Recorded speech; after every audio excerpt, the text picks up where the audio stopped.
Hey Pikachus. We are going to be reading the book Hatchet together. The novel is already on your files. So if you go to files and then go to class materials, you'll see some things. You'll see Hatchet, Maniac McGee, Frindle. You'll see your math measurement for next week. You'll see all kinds of stuff on there. So you can just look through those things. But on there, you have the book because I couldn't give you the real book, even though I have a whole class out of them in the classroom. We have the book there, and the questions are already on there. So I'm going to be reading you a chapter at a time. If you don't want to listen to me talk, you definitely don't have to. You can have the book in front of you, and you can be answering the questions just like you know how to, just like we've done with Lion Witch of the Wardrobe, just like we did with Number of the Stars, where you answer the question in a complete sentence, probably rearranging the question in the answer, and also put the page number too, since most of these questions you can find the answer right there in the book. So think about that. What level question is it if you can point to it with your finger? Well, I know you know that. So I'm going to be reading a chapter at a time and uploading the videos, and then you are expected to answer the questions. Chapters 1 and 2 are on one section, chapters 3 and 4 on another section. So by Friday, you're going to have to be uploading those answers. Now, when I say upload, it's going to be better than the Super Journal. I've created a form where the questions are already on there, so you just have to type out the answers. What's going to be easiest for you is if you are writing down the answers on a sheet of paper, and then once you're all done with 1 through 4, then you type out the answers. Make sure that you have complete sentences with the uppercase letter at the beginning and punctuation and the page number, okay? Some of the questions have more than one question inside it. For instance, I have number 4. What gift did Brian's mother give him? How did he feel as he accepted it? So that one question is actually asking you 2 questions. So you have to make sure that you're answering both questions in that little answer. That's how you're going to be getting some points. Also on Friday, you're going to be having a quiz. You're going to go to a tab called Quizzes, and you're going to be taking a quiz on there. So your questions are how you're getting grades. Your quizzes are how you're getting grades. Just like when you're doing brain pop quizzes, that's how you're getting grades. Just like how you're doing your interactive stuff for math, you're still going to have a math quiz. So yeah, it's just really important that you're not just pressing the turn in button, that you're actually going through the assignments and going through the stuff. I'm going to put up a calendar so you know just what is expected to be done by Friday. Now, if you get Monday's work done and you want to work ahead on Tuesday, that's great. Do not leave stuff till the end because, listen, we got to get through Human Body this week. We want to start this Hatchet book. We need to start with measurement in math, so just don't leave things to the last minute, and don't just spend all your time on Prodigy and trying to chat with people either. So here is chapter 1. After chapter 1 is done, I'm going to stop the video, and then I'm going to put up another one for chapter 2, 3, and 4, and those are all going to be found on the file. So it's really important that if you feel like watching it, great, but you still have to actually find the answers in the book and things like that, okay? So I'm going to be reading this to you, and hopefully you like it because it's one of my favorites from when I was your age. And if I remember it from way back when, then it must be kind of a good book. Okay. Chapter 1, page 1. Brian Robeson stared out the window of the small plane in the endless green northern wilderness below. It was a small plane, a Cessna 406. You should probably Google what a Cessna 406 looks like. A bush plane, and the engine was so loud, so roaring and consuming and loud, that it ruined any chance of conversation. Not that he had much to say. He was 13 and the only passenger on the plane with a pilot named, what was it? Jim or Jake or something, who was in his mid-40s and who had been silent as he worked to prepare for takeoff. In fact, since Brian had come to the small airport in Hampton, New York, to meet the plane driven by his mother, the pilot had spoken only 5 words to him. Get in the co-pilot's seat. which Brian had done. They had taken off, and that was the last of the conversation. There had been the initial excitement, of course. He had never flown in a single-engine plane before, and to be sitting in the co-pilot seat with all the controls right there in front of him, all the instruments in his face as the plane clawed for altitude. It's going up. Jerking and sliding on the wind currents as the pilot took off had been interesting and exciting. But in 5 minutes, they had leveled off at 6,000 feet and headed northwest, and from then on, the pilot had been silent, staring out the front, and the drone of the engine had been all that was left. The drone and the sea of green trees that lay before the plane's nose and flowed to the horizon, spread with lakes, swamps, and wandering streams and rivers. Now Brian sat looking out the window with the roar thundering through his ears and tried to catalog what had led up to his taking this flight. The thinking started. Always started with a single word: divorce. It was an ugly word, he thought, a tearing, ugly word, and meant fights and yelling, lawyers. God, he thought how he hated lawyers who sat with their comfortable smiles and tried to explain to him in legal terms how all that he had lived in was coming apart, and the breaking and the shattering of all the solid things, his home, his life, all the solid things. Divorce, a breaking word, an ugly breaking word. Divorce, secrets. No, not secrets so much as just the secret. What he knew that had not told anybody, what he knew about his mother that had caused the divorce, what he knew, the secret. Divorce, secrets. Brian felt his eyes beginning to burn and knew there would be tears. He had cried for a time, but that was gone now. He didn't cry now. Instead, his eyes burned and the tears came, the seeping tears that burned, but he didn't cry. He wiped his eyes with a finger and looked at the pilot out of the corner of his eye to make sure he hadn't noticed the burning and tears. The pilot sat large, his hands slightly on the wheel, feet on the rudder pedals. He seemed more a machine than a man, an extension of the plane. On the dashboard in front of him, Brian saw dials, switches, meters, knobs, levers, cranks, lights, handles that were wiggling and flickering, all indicating nothing that he understood, and the pilot seemed the same way, part of the plane, not a human. When he saw Brian look at him, the pilot seemed to open up a bit, and he smiled. Ever fly in a co-pilot seat before? He leaned over and lifted the headset off his right ear and put it on his temple, yelling to overcome the sound of the engine. Brian shook his head. He had never been in any kind of plane, never seen the cockpit of a plane except in films or in television. It was loud and confusing. First time. It's not as complicated as it looks. Good plane like this almost flies itself. The pilot shrugged. Makes my job easy. He took Brian's left arm. Here, put your hands on the controls, your feet on the rudder pedals, and I'll show you what I mean. Brian shook his head. I'd better not. Sure, try it. Brian reached out and took the wheel in a grip so tight his knuckles were white. He pushed his feet down on the pedals. The plane slewed suddenly to the right. Not so hard. Take her light, take her light.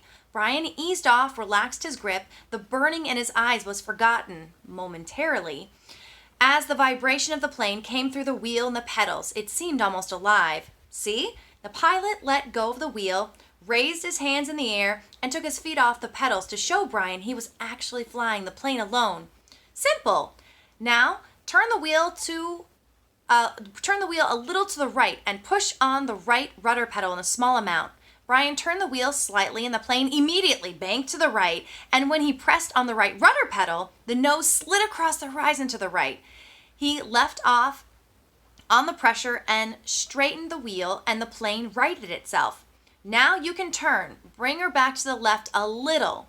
Brian turned the wheel left, pushed on the left pedal, and the plane came back around. It's easy, he smiled.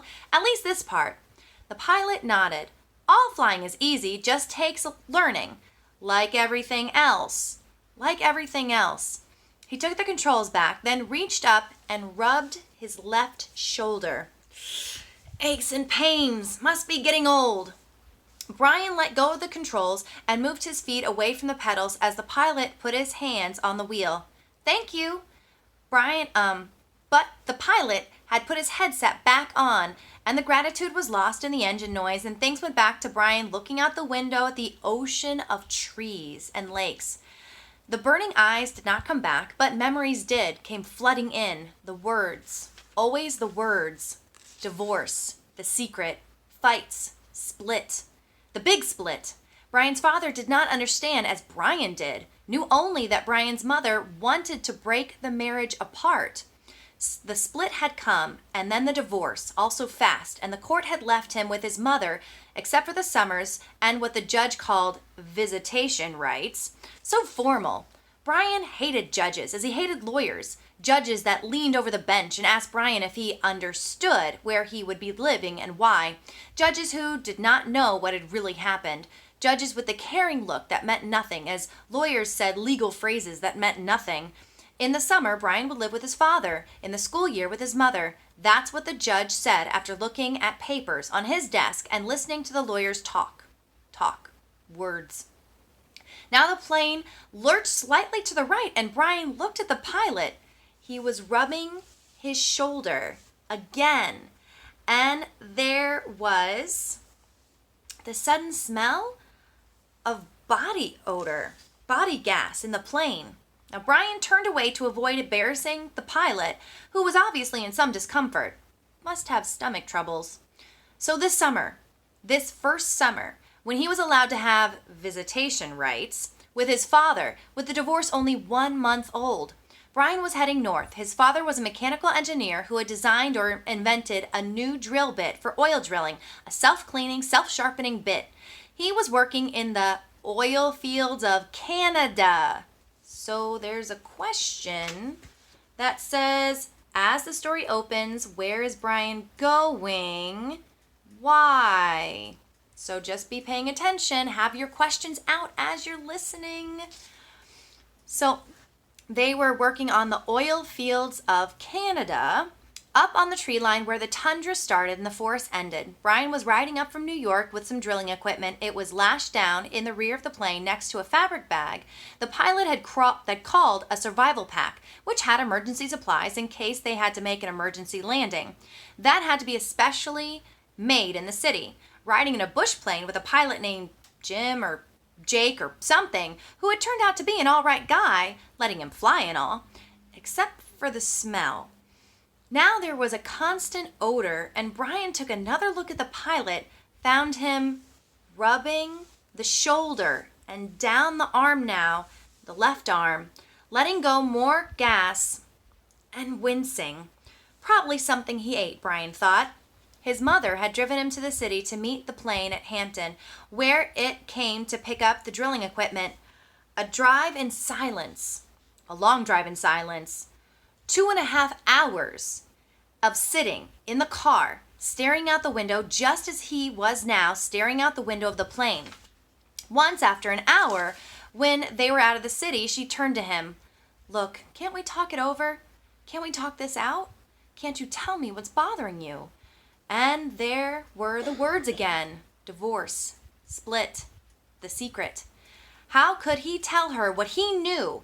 So he had remained silent, shook his head, and continued to stare unseeing at the countryside, and his mother had gone back to driving only to speak to him one more time when they were close to Hampton. She reached over the back seat and brought up a paper sack. I got something for you for the trip. Brian took the sack and opened the top. Inside there was a hatchet. A hatchet is like a small axe. The kind with a steel handle and a rubber hand grip. The head was in the stout leather case that had a brass riveted belt loop. It goes on your belt, his mother spoke now without looking at him. There were some farm trucks on the road now, and she had to weave through them and watch traffic. The man at the store said you could use it, in the woods with your father. Dad, he thought, not my father, my dad. Thanks, it's really nice. But the words sounded hollow, even to Brian. Try it on. See how it looks on your belt. And he would normally have said no, that it looked too hokey to have a hatchet on your belt.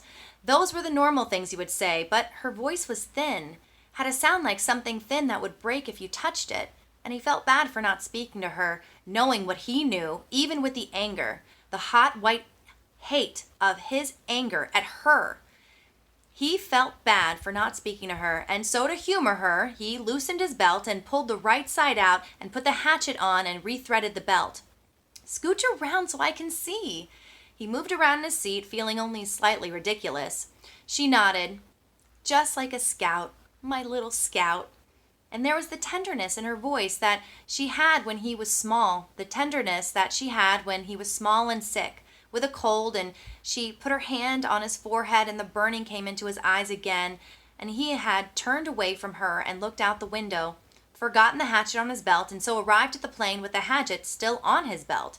Because it was a bush flight, from a small airport there had been no security, and the plane had been waiting with the engine running when he arrived. And he had grabbed his suitcase and pack bag and run for the plane without stopping to remove the hatchet. So it was still on his belt. At first he'd been embarrassed, but the pilot had said nothing about it, and Brian forgot it as they took off and began flying. More smell now. Bad. Brian turned again to glance at the pilot, who had both hands on his stomach and was grimacing in pain, reaching for the left shoulder. Again, as Brian watched. Now it's important that you're paying attention because this book, so Brian, you can hear what he's thinking. Now he's going from the present right now to the past, his memory. So you just have to pay attention to where he is taking you in his story. So right now, he's back in the moment in the plane, and he noticed that the pilot has both hands on his stomach and he's grimacing. His brow is very furrowed. And he's reaching for his left shoulder. Now, when things are repeated in books, it means that they're kind of important, kind of an important detail. So, pay attention. Reaching for the left shoulder again as Brian watched. Don't know, kid.